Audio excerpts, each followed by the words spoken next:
Bismillahirrahmanirrahim. Welcome back, friends. Welcome back to another video lecture by Kami microbiologist. Today in this video lecture we are going to talk about Sanger sequencing or Dideoxy Sanger sequencing, or we can say chain termination sequencing method. So my name is Muhammad Kamil Khan and you guys watching Kami microbiologist channel. So let's start the video. Now in this video we are mostly going to talk about the amplicon sequences. We are going to talk about the DNA sequences, structure of the DNA principle, and the experiment of the Sanger sequencing. First of all, let's talk about that what is actually amplicon sequencing. Inshallah, in some other video lecture we will explain the amplicon sequences, but this is not a detail talking about the amplicon. But remember guys, amplicon is actually the implication. Amplicon means implication. So remember, when we want to amplify the piece of DNA using a machine PCR, we call that amplicon. Now what is sequences? Sequences means the arrangement of nucleotide like adenine, guanine, thymine, cytosine. Their arrangement in the DNA, we call that sequencing. So what is the definition of amplicon sequences? It is actually the technique through which the genetic variation is analyzed where at a specific genomic region. Okay, this is called amplicon sequences. Now then we have the Sanger sequencing technique, or we can say dideoxy sequencing. We can also call that chain termination as well. Okay, so this is actually a type of amplicon sequences, and this sequences was first discovered by a scientist named Fred Sanger. Okay, now what is Sanger sequencing technique? It is actually a technique or method through which we find out the nucleotide position, the sequences or the basis position in a DNA. I hope you guys better know the nucleotide like adenine, guanine, thymine, cytosine. Okay, bases are also adenine, guanine, thymine and cytosine. So let's talk about the principle of this technique. So remember guys, now to understand the principle, this experiment work on the presence of dideoxy. Okay, dideoxy ribose sugar, deoxyribose sugar. All of you better know that DNA is made up of deoxyribose sugar and RNA is made up of ribose sugar. So in the next slide, if I show you the structure of the DNA, so this is actually the structure of the DNA as you can see. So this is the nucleotide as you can see. These are the nucleotide. Now remember guys, the DNA contain 4 nucleotide as you can see, G, T, C, A. Okay, now DNA mostly contain a pentose sugar which we called it deoxyribose sugar. Why we called it deoxyribose sugar? Because in this diagram as we can see, at position number 2 what we have the absence of oxygen, but in case of ribose sugar we have the oxygen presence. So if there is no oxygen we call it deoxyribose sugar. Okay, so in case of the DNA formation we have deoxyribose sugar. So the next nucleotide will be connected at that position through a phosphate bond of the next deoxyribose sugar like this. Let me show. So this is another nucleotide as you can see. So that this one nucleotide will be bound to the previous nucleotide using a phosphate group as you can see. So phosphate group will be binded, and due to this way a bond which is formed which we call a phosphate bond, and through this way first nucleotide will be connected to the second, similarly third, fourth and fifth, and the chain is going on until and unless we get the absence of another oxygen at this position, at position number 3. Okay, so remember guys, this is the carbon number 3. So at carbon number 3 there is no oxygen, so the chain will be terminated. No more elongation of the DNA DNA strand will be occur. So what actually the Sanger do? The Sanger using this molecule which we call it dideoxyribose sugar.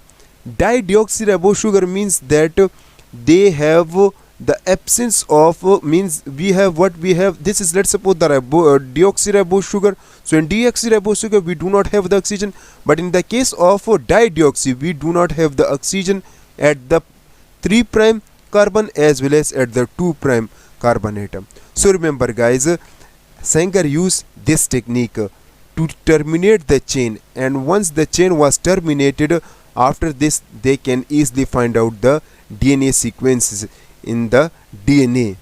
Now how? It's again a very complicated process, we will explain it later, but this is how they can use the molecule and find the sequences in a DNA. That's why we can also say that it is what? It is the chain termination sequencing method.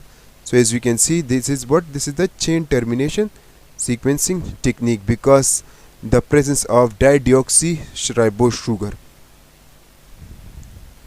Now this is the structure of the DNA. Now let's talk about the experiment that Sanger performed to find out the nucleotide position and their sequences in the DNA. First of all, they isolate the DNA. Once the DNA was isolated, then they melt the DNA, means convert the DNA into single stranded. After that, they use one of the strand of the DNA as a template and make the copies of this DNA doing PCR technique. All of you better know that in PCR technique, what actually they do? They added dinucleotide triphosphate, dideoxynucleotide triphosphate, DNA polymerase, primer and cofactor. Moreover, after this PCR, they perform the gel electrophoresis process, and in gel electrophoresis process they find out the bands, and through these bands they determine the sequences of the unknown DNA sequence, unknown DNA. So this is all about the short experiment. Now let's explain the experiment in detail. So first of all, what the Sanger do? As you can see, this is the DNA. So they first of all isolate the DNA from an organism. All of you better know these are the sequences of the DNA: G, C, T, A, T, A, G, C, and the complementary of this will be C, G, A, T, A, T, C, G. Okay, so this is the DNA that the Sanger isolate. After that, they melt the DNA and using one of the strand like a 3' to 5' strain, and the strain sequences is CGATATCG. These are the sequences which we don't know, but for our understanding I write these sequences. Okay, these are the unknown sequences, and the Sanger used this DNA strand as a template to make another copy of the DNA strand. Now what after that?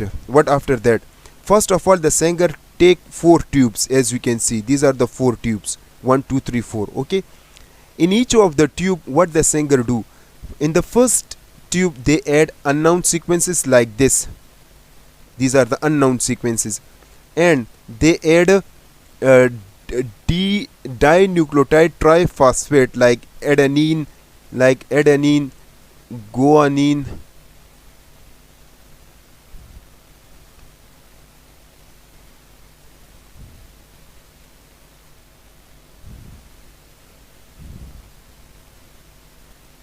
okay. After the unknown sequencing, they add dinucleotide triphosphate. So what is dinucleotide triphosphate means? Dinucleotide triphosphate means adenine, guanine, thymine and cytosine. So they add these types of dinucleotide triphosphate, but except that they also add what? Dideoxynucleotide triphosphate. Okay, in each of the tube. In the first tube they add DDATP, means dideoxy adenine triphosphate. In the second tube they add DDCTP. In the third they add DDTTP, and they add in the fourth tube DDGTP. Okay, with this they also add what? They also add these molecules, as you can see, means unknown sequences, DNTP, leave this one, and DNA polymerase, primer and cofactor. So once they added each of the molecules in these of the tubes, so what happened? They performed the PCR technique. As you can see, PCR technique. And all of you better know that what happened in the case of the PCR technique. We have a DNA, as you can see. So using this DNA strand, what happened? RNA polymerase. So there the DNA polymerase enzyme will bind, and it will moving in the 5' to 3' direction. So whenever it moving 5' to 3' direction, so it will make another strand, as you can see. So we get another strand of the DNA. okay, and this strain is actually complementary to this upper strain. So this is how we can get the replication process and we get the DNA strain. So this process is occur in the case of the PCR. In all the tubes, the PCR reaction will be going on. Okay, so what happen after the PCR reaction? These steps of the reaction will be going on. As you can see, these steps of the we actually don't know that what's going on, but for our understanding I write the reaction here. Okay, now here one question arises in our mind, that if we don't know the DNA sequences, then how we can add the primer? There is a question, because we mostly design the primer according to DNA sequences. We don't know the DNA, then how we add the primer? Remember guys, what actually we have the vector, and vector is commercially available. All of you better know that vector is commercially available, so we better know the sequences of the vector. So what we do, first of all, we add our DNA sequence, add our DNA into vector. Now once we add our DNA into vector, after that we cleave this vector with a restriction enzyme. So we better know that restriction enzyme will cleave the specific area of the DNA, so that specific area which we know. So due to this way, the sequences we already know, but not 100%. So that's why according to vector we design the primers. That's how we can solve the problem. Now once the process is going on, so what happened in the first tube, we get the reaction like GCTA.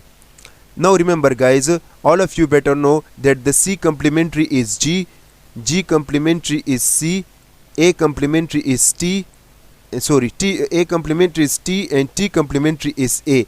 So in this tube, as you can see, we have what? We have the dideoxyadenine. So when we have dideoxyadenine, so remember guys, what we have, let's suppose, let me show here.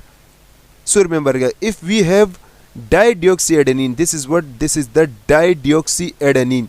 So the chain will be terminated and the strain will be not elongated anymore, because we better know at the first position we have the nucleotide, and at the second and third position we have the hydroxyl group. Okay, as this is the DNA, so at the second position we do not have the oxygen group, but at the third position we have the hydroxyl group. So if we have the hydroxyl group, what happen? Again the chain will be elongated, the DNA strand will be elongated. But if let's suppose what we have, if let's suppose we do not have the dideoxyadenine, let's suppose dideoxyadenine is not, we do not have dideoxyadenine, so again we have second chances like GCTAT, and again this thymine will bind with adenine, and at this time we get the adenine dideoxyadenine. Okay, so two possibility we obtain. Sometime we obtain the adenine which is the dinucleotide adenine, means this one dinucleotide adenine means that at position number 3 we have the hydroxyl group. Sometime we get the adenine in which at position number 3 there is no hydroxyl group, so the chain will be terminated. So we get two possibility as I write here in the first tube. We don't know, okay, but this is just for understanding I write here. In the second tube, what we get the possibility, as they contain CTP. Okay, what they contain? They contain cytosine, dideoxycytosine, means cytosine which cytosine nucleotide which do not have the hydroxyl group. So what happened now? Pay attention here. We have the cytosine, so the complementary is guanine. We have the guanine, so the complementary is cytosine. So when we get the cytosine like this one cytosine, so the chain will be terminated. Why? Because in this cytosine we do not have the hydroxyl group, so no more nucleotide will be added. Now the second possibility we get like GC, and at this stage we get the C of the dinucleotide triphosphate, means we have the hydroxyl group. So then what we get? We get again the chain elongated, as you can see, and at the end again let's suppose we get what? We get the dideoxy CTP, so the chain will be terminated. So again in this case we get the two possibility, but we don't know, this is just for understanding. In the third tube, what we have TTP, which we know, but as the as the primer is added and when the chain is elongated, so what we have? So for C we have the complementary G, for G we have the complementary C, and for A we have the complementary T. But in this case, we in this third tube we have also tube which is the dideoxy T, means there is no hydroxyl group, so the chain will be terminated and no elongation will occur. But second possibility that we have the T of this dinucleotide triphosphate as well, means we have the hydroxyl group with this nucleotide means thymine nucleotide as well, so the chain will be elongated. So we get the T, we get A, and again second time again we also can say that we also get the T of the dideoxy, so the chain is again terminated. So in this case we also get the two possibility, as you can see. In the fourth tube, what we get, as we have cytosine, so cytosine will pair with guanine. So in this case we have also guanine, as you can see, but this guanine is actually the dideoxy guanine, so the chain will be terminated. If let's suppose so the cytosine make a pair of if it make cytosine make a pair with guanine of this dinucleotide triphosphate, so what happen, the chain will be elongated and we get what, we get the cytosine, thymine, adenine, thymine, adenine, and again we get the guanine, but this time we get the guanine, what, we get the dideoxy guanine, and the chain will be terminated. So at each of the tube we get two possibility, as I already draw here. Now we don't know that what's going on in the tube. After that, what the Sanger do, the Sanger run these tubes onto the gel. This is what, this is the agarose gel. So they make agarose gel and loaded the tube, mean the molecules, the PCR reaction which are going on in the tube, into the gel, agarose gel, means this is called gel electrophoresis. I hope all of you better know gel electrophoresis. If you don't know, inshallah I will make a separate video lecture, but here I will just tell you a short introduction about the gel electrophoresis. It is actually a technique in which we use the gel, agarose gel, okay, and through this gel we mostly find out the DNA in the form of bands, as you can see. Okay, now what's going on in the first pores, as you can see, we loaded the ATP, means the tube ATP reaction as going on. In the second we loaded the CTP, similarly in the third we load TTP, and in the fourth we load GTP. All of you better note that those DNA which have smaller cells will be going fastly, as you can see G, and those DNA which have high weight will be going very slowly or stay at the same position where we load it. So we get that type of the bands, as you can see. So as you can see that in the first tube what we have GCTA. So the GCTA, this is what, this is the GCT this is the GCTA, so we get the band here, as you can see, GCTA. Now the second what we get GCTATA. So this is what, this is the GCTATA, another band, two bands we get in the first column of the gel. And the second we also get two bands, but at which position, as you can see GC. So GC is the, this one is the GC, as you can see we get the band here, and GCTATA, so this is the first. So the first band will be bind, means this is the first reaction will be going at that area, as you can see. Similarly in this case and in this case as well. So as you can see, after that electrophoresis process, what actually the Sanger predicted, the Sanger predicted that this is actually the guanine. Now how? Because of the presence of this GTP, so the guanine will be bind here. This is the guanine, that's why. And this is what, this is the cytosine. Why this is the cytosine? Because in the third because in the second tube there is a cytosine, so they found the cytosine at that position, so they predict that this is the cytosine. In the third tube they find that this is the thymine. Why? Because thymine is present in the third tube, so there is the thymine. Similarly in the fourth tube they found that this is adenine. Now how this is adenine? Because in the first tube they add the adenine, so adenine is binded here. Now similarly in the another way they found the band at that area, which is the thymine, which they know that thymine, so this is what, this is the thymine.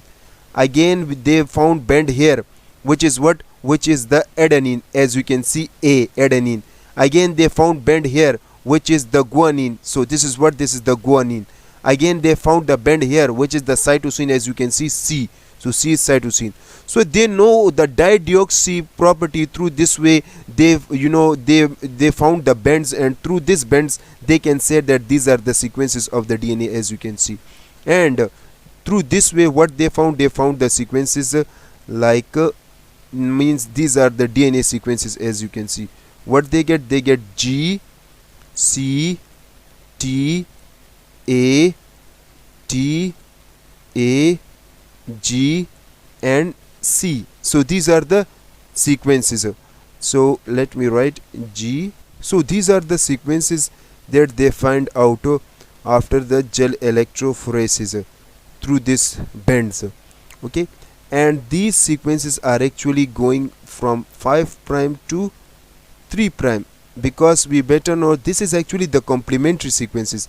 These are the complementary sequences, not the noun sequences. Okay, these are the not noun sequences, but using this complementary sequences we can also make the noun sequences. Mean these are the noun sequences, which is actually the complementary sequences.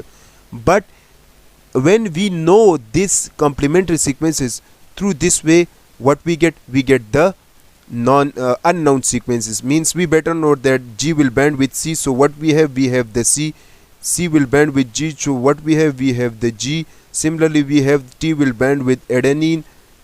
Adenine will band with thymine. Thymine will band with adenine. This one sequences, as you can see.